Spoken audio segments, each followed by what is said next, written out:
사랑하는 기쁨의 교회 가족 여러분 안녕하세요. 오늘은 다 같이 룻기 1장 7절에서 14절의 말씀을 함께 보도록 하겠습니다. 있던 곳에서 나오고 두 며느리도 그와 함께 하여 유다 땅으로 돌아오려고 길을 가다가 나오미가 두 며느리에게 이르되 너희는 각기 너희 어머니의 집으로 돌아가라. 너희가 죽은 자들과 나를 선대한 것 같이 여호와께서 너희를 선대하시기를 원하며 여호와께서 너희에게 허락하사 각기 남편의 집에서 위로를 받게 하시기를 원하노라 하고 그들에게 입맞춤에 그들이 소리를 높여 울며 나오미에게 이르되 아니니이다. 우리는 어머니와 함께 어머니의 백성에게로 돌아가겠나이다 하는지라. 나오미가 이르되 내 딸들아 돌아가라. 너희가 어찌 나와 함께 가려느냐. 내 태중에 너희의 남편 될 아들들이 아직 있느냐. 내 딸들아 되돌아가라. 나는 늙었으니 남편을 두지 못할지라. 가령 내가 소망이 있다고 말한다든지 오늘 밤에 남편을 두어 아들들을 낳는다 하더라도 너희가 어찌 그들이 자라기를 기다리겠으며 어찌 남편 없이 지내겠냐고 결심하겠느냐. 내 딸들아 그렇지 아니하리라. 여호와의 손이 나를 치셨으므로 나는 너희로 말미암아 더욱 마음이 아프도다 하매 그들이 소리를 높여 다시 울더니 오르바는 그의 시어머니에게 입맞추되 룻은 그를 부ቾ탔더라. 아멘. 우리가 어제 말씀에서 룻기의 배경이 되는 시간과 장소에 대해서 함께 이야기했습니다. 그리고 룻기에 등장하는 인물들도 간단히 함께 보았죠. 오늘은 이 인물들이 어떠한 일들을 이루어 가는지 이 인물들에 대한 설명이 마친 후에 이들에게 어떠한 일들이 일어났는가에 대한 구체적인 이야기가 시작됩니다. 나오미가 들은 고향의 소식, 그것은 복음의 소식이었습니다. 이스라엘 베들레헴에 풍요가 깃들었다는 소식은 이내 나오미로 하여 고향으로 돌아갈 결정을 하게 했습니다. 그런데 나오미는 고향으로 돌아가기 전에 두 며느리 룻과 오르바를 각각 자기의 친정으로 돌려보내려고 합니다. 왜냐하면 이 두 며느리는 모압이 고향이었던 데다가 아직 나이가 젊었기 때문입니다. 나오미는 자신의 며느리들이 모압의 딸들이었지만 그들에게 하나님의 축복을 빌어줍니다. 그리고 그들이 진심으로 새로운 출발을 할 것을 기대하고 축복해 줍니다. 그리고 이 두 며느리에게 작별 인사를 하게 되죠. 그러자 이 두 사람은 결코 어머니를 떠날 수 없다며 소리 높여 울기 시작합니다. 나오미는 소리 높여 울고 있는 며느리들에게 다시 한번 권면합니다. 내가 오늘 결혼해서 아들을 낳는다고 하더라도 그 아들이 자랄 때까지 어떻게 기다리겠는가 하며 적극적으로 그녀들을 설득합니다. 이것은 이 두 며느리를 떠보려는 것이 아니라 진정으로 나오미가 그렇게 하기를 바라는 마음에서 이 둘에게 권면한 것입니다. 특별히 나오미는 이 이야기를 하면서 자신의 불행이 하나님께서 자기의 인생을 치셨음임을 고백합니다. 그리고 그 하나님의 징계 가운데 이 두 며느리들까지 함께 있는 것을 그녀는 마음 아파하노라 라고 고백하고 있어요. 13절입니다. 너희가 어찌 그들이 자라기를 기다리겠으며 어찌 남편 없이 지내겠느냐. 여호와의 손이 나를 치셨으므로 나는 너희로 말미암아 더욱 마음이 아프도다. 왜 이런 이야기를 나오미가 했을까요? 하나님의 징계하심이 이스라엘에 임했을 때, 흉년이 이스라엘에 임했을 때 그녀는 남편 엘리멜렉을 따라 하나님의 징계를 피해 도망합니다. 그런데 그들이 어디로 도망했습니까? 그들이 도망한 곳은 하나님께서 가지 말라고 명하신 곳, 하나님께서 교류하지 말라고 명령하신 모압 땅이었습니다. 결국 그 모압에서 자기의 남편이 죽고 두 아들마저 죽습니다. 그래서 나오미는 자기의 인생을 하나님께서 치셨다, 하나님께서 징계하셨다라고 말하고 있는 것입니다. 그래서 지난 재앙 때 모압으로 들어온 결정이 하나님의 화를 불러일으켰으므로 이제 다시 하나님의 땅 베들레헴으로 돌아가려는 것입니다. 이렇게 자기 인생이 하나님께로부터 징계받은 인생임을 고백하자 두 며느리의 마음이 갈립니다. 오르바라는 며느리는 그 길로 자기 친정으로 돌아가고 룻은 나오미에게 남습니다. 이것이 오늘 본문이 이야기하는 내용입니다. 사랑하는 여러분, 여러분이 만약 나옴이라면 이 두 이방인 며느리들을 어떻게 대하시겠습니까? 우리 집안에 이방인 며느리가 들어와서 이렇게 되었다라며 냉큼 자기를 떠나라고, 내 인생이 이렇게 된 이유가 너희들 때문이라고 온갖 저주를 퍼붓는 것이 어떻게 보면 더 당연한 행동이 아니었을까 생각해 봅니다. 하지만 이 나오미는 이 두 며느리를 축복합니다.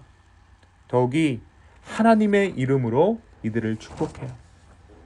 나오미는 축복의 주권이, 인생의 축복의 주권과 징계의 주권이 모두 하나님께로부터 오는 것임을 인정하고 있는 것입니다. 그리고 그 축복의 이유를 이 두 며느리가 자기와 자기 아들을 선대했기 때문에 내가 너희를 축복한다 라고 말합니다.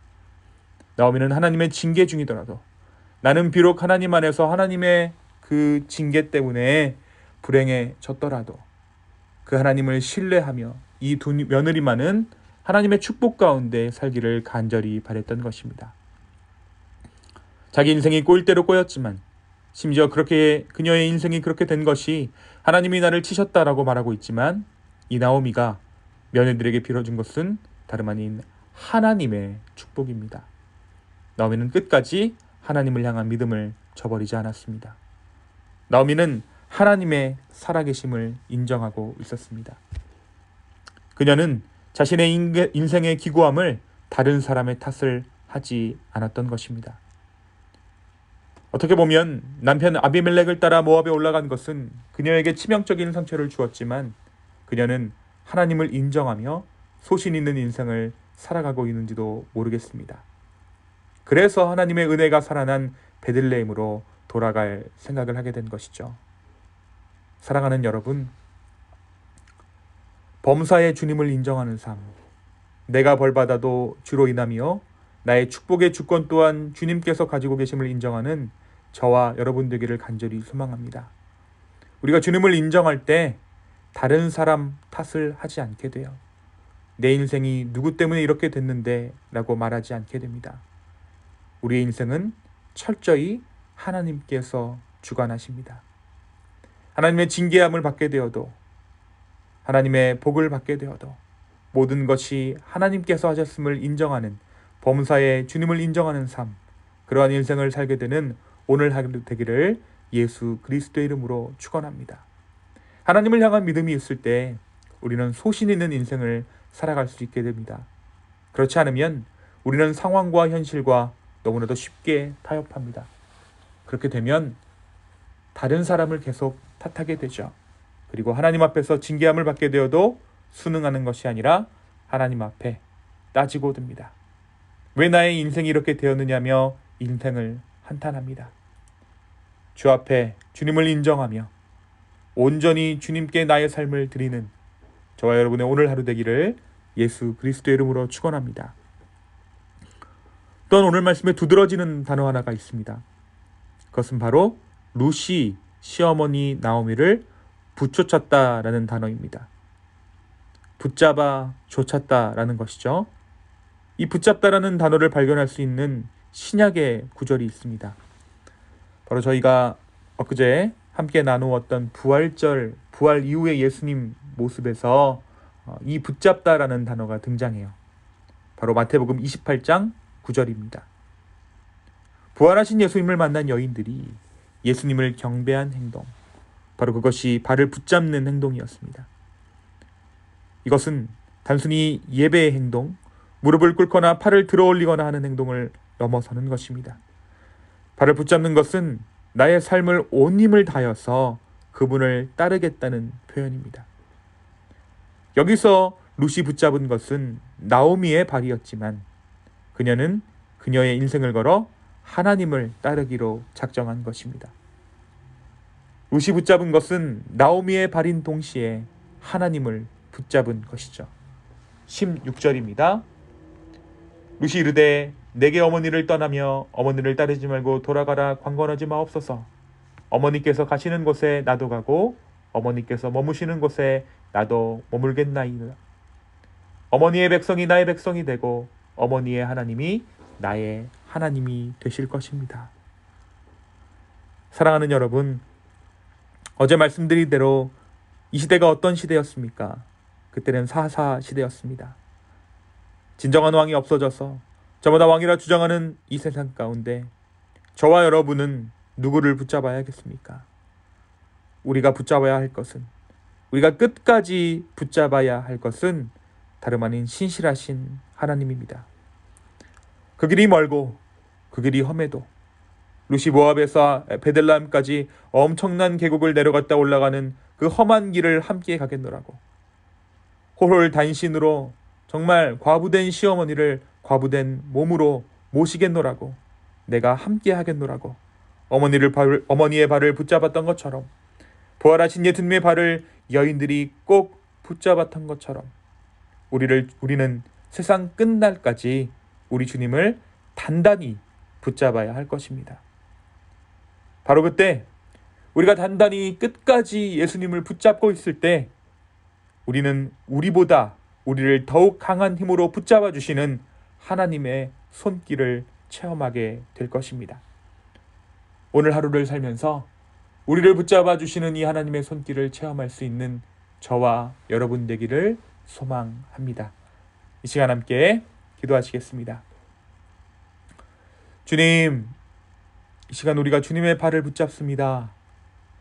성령 하나님, 우리의 삶을 인도하여 주시고 오늘 하루 동안 우리의 삶을 지켜주시옵소서. 세상 끝날까지 우리가 주님을 온전히 붙잡을 수 있는 믿음들을 허락하여 주시옵소서. 주님 감사합니다. 오늘 하루 가운데 하나님의 신실하심을 우리에게 보여 주시옵소서. 이 모든 말씀 예수님의 이름으로 기도하였습니다. 아멘.